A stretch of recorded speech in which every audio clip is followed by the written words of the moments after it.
नमस्कार दोस्तों, मैं छोटेलाल कुमार। दोस्तों, इस दुनिया में हर इंसान परेशान है, दुखी है, हर इंसान निराश है। सोचता है कि मैं दुखी हूँ, मेरे जीवन में दुख है, परेशान हूँ, और दूसरे लोग खुश है, सुखी है लोग।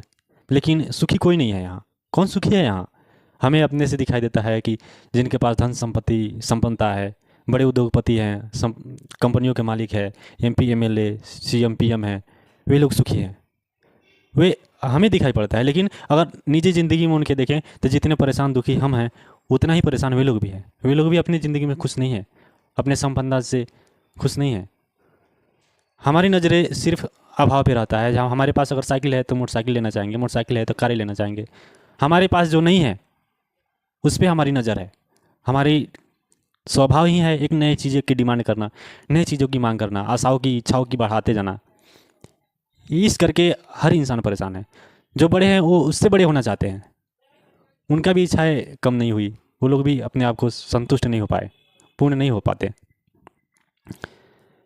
आपने सुना होगा इतिहास में कि मकदुनिया का सम्राट सफल सम्राट था। वह अपनी ज़िंदगी में दुनिया को जीत लेना चाहता था, अपने साम्राज्य को विस्तार कर लेना चाहता था। वह चाहता था कि पूरा दुनिया को जीत लूँ, विश्व विजेता बन जाऊँ, पूरा दुनिया पर मेरा राज हो, मेरा यशस्व कीर्ति झंडा सबसे ऊंचा हो, लोग मेरे नाम से डरे, मुझे जाने, सबके ऊपर मेरा अधिकार हो। यह सोचकर उन्होंने अपने सैन्य बल को बहुत ताकतवर बनाया और छोटे बड़े आसपास के सभी राजाओं को जीतता गया। सभी राजाओं महाराजाओं को पराजित करके उनके राज्यों को अपने में मिला लिया, अपना साम्राज्य का विस्तार करता गया। उसके अंदर यह सोच था कि मैं दुनिया को जीत कर विश्व विजेता बन जाऊंगा और मैं बहुत यशस्वी कीर्तिमान बनूंगा। यह सोचकर उसने अपने सैन्य बल से बहुत सारे प्रदेशों को जीता। उनके ताकत से बहुत सारे देश के राजे महाराजे डरते थे, आक्रमण से पहले ही हार मान लेते थे। 326 ईसा पूर्व में भारत पर भी आक्रमण किया, एक प्रदेश को जीतकर उसने वापस लौट गया। और फिर 323 ईसा पूर्व में किसी और प्रदेश पर भी और दूसरे देश में भी युद्ध करके जीतकर जब अपने देश को लौट रहा था, तब एक बहुत बड़ी जंगल में, वीरान जंगल में, जहाँ जंगल पहाड़ों और रेगिस्तानों से होते हुए वो अपने देश को जा रहा था, वहाँ एक जंगल में एक महात्मा की कुटिया देखा और उस महात्मा के पास रुक कर विश्राम किया। उनके आश्रम में बैठकर बहुत सुख शांति का अनुभव किया और अपने मन की बातें उस महात्मा से कहा कि महात्मा जी, मैं दुनिया का चक्रवर्ती सम्राट बनना चाहता हूँ, विश्व विजेता बनना चाहता हूँ।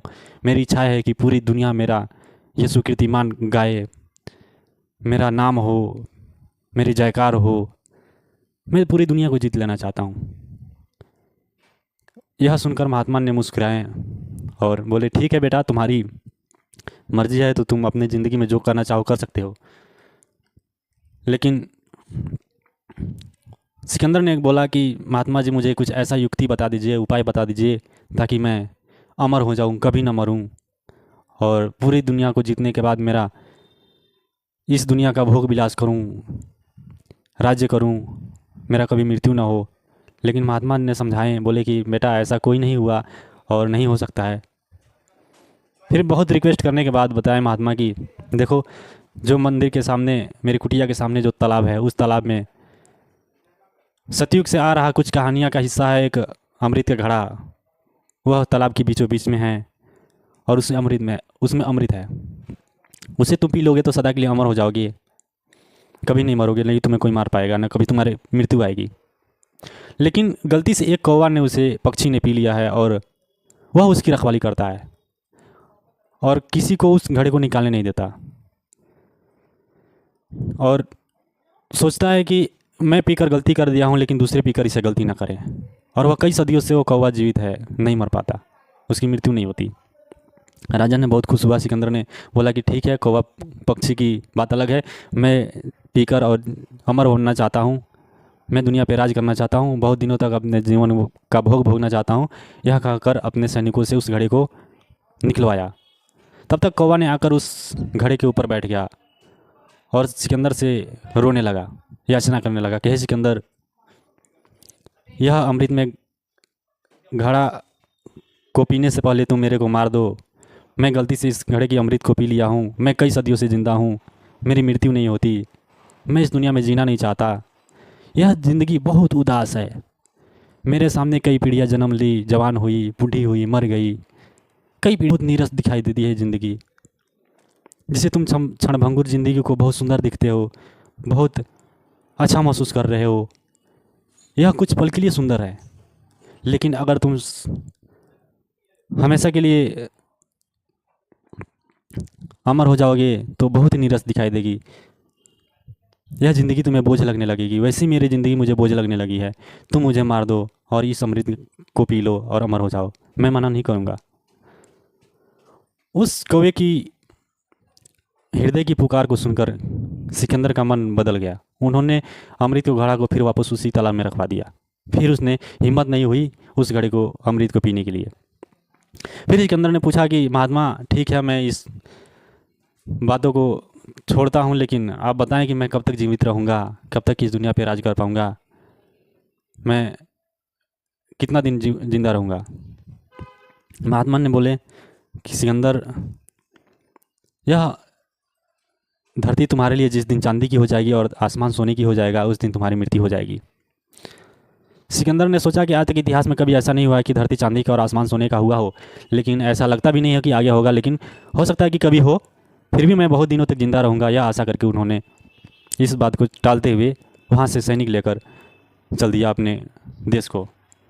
अपने देश को जाते हुए बेबीलोन के रेगिस्तान में, बहुत बड़ी रेगिस्तान है, उसमें गर्मी का दिन था, बहुत ज़ोर से धूप निकली थी, पूरा रेगिस्तान बालू बालू ही था, कहीं पेड़ पौधे छाया की निशानी नहीं थी, कहीं पानी का स्रोत नहीं दिख रहा था। उसी रेगिस्तान में उसे बहुत ज़ोर से बुखार आया और सिकंदर ने अपने सैनिकों को रोका, बोला कि रुको, मेरा तबीयत कुछ ठीक नहीं लग रहा, मुझे विश्राम करने का मौका दो। सैनिकों ने अपने हाथी घोड़ों को रोका और इकट्ठा होकर हाथी ऊँटे पर बिछाने वाले मैट जो चांदी से जड़े हुए थे उनको बिछाया। सोने की छतरी जो राजन के ऊपर लगे रहते हैं उसको उसने पर्दा किया, ऊपर ढका और छांव बनाकर उससे विश्राम करने का मौका दिया। तभी सिकंदर को लगा कि महात्मा जी ने जो कहे थे कि हमारे लिए आसमान सोने और धरती चांदी की हो जाएगी, उस दिन मृत्यु निकट आएगी, और वह स्थिति आज मेरे साथ हो गई कि आसमान मेरे लिए सोना की है और धरती चांदी की है। उसके मन में बेचैनी होने लगा, घबराने लगा, उसकी तबीयत और ख़राब होने लगी।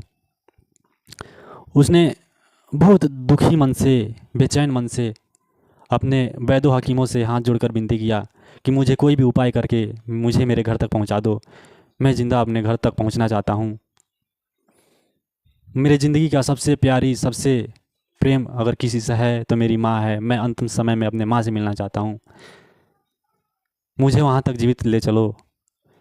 उसके वैद्य हकीमों ने कुछ दवाइयाँ दी, औषधियाँ दिए, लेकिन उसका असर नहीं पड़ा। उन लोगों ने हाथ जोड़कर माफ़ी मांग ली कि हमारे दवाइयाँ काम नहीं कर रही है। सिकंदर ने बहुत निराश मन से, घबराते हुए सबसे विनती की कि किसी ने कोई उपाय करके मुझे मेरे घर तक पहुंचा दो। जो ऐसा कर देगा, कुछ क्षण के लिए हमारे को ज़िंदा रखेगा, उसको मैं आधा राज्य दे दूंगा, मैं उसे राजा बना दूंगा। लेकिन किसी ने ऐसा नहीं कर पाया। इतनी बड़ी संपत्ति, इतनी बड़ी सेना, ताकतवर रहने के बाद वो अपने जीवन के कुछ क्षण नहीं खरीद पाया, नहीं कमा पाया, नहीं बचा पाया अपने समय को, अपने माँ से नहीं मिल पाया, जबकि उसकी आज आखिरी इच्छा थी कि अपने माँ का अंतिम दर्शन करूँगा, उससे मिलकर, उससे बातें कर कर अंतिम विदाई लूँगा, लेकिन नहीं कर पाया।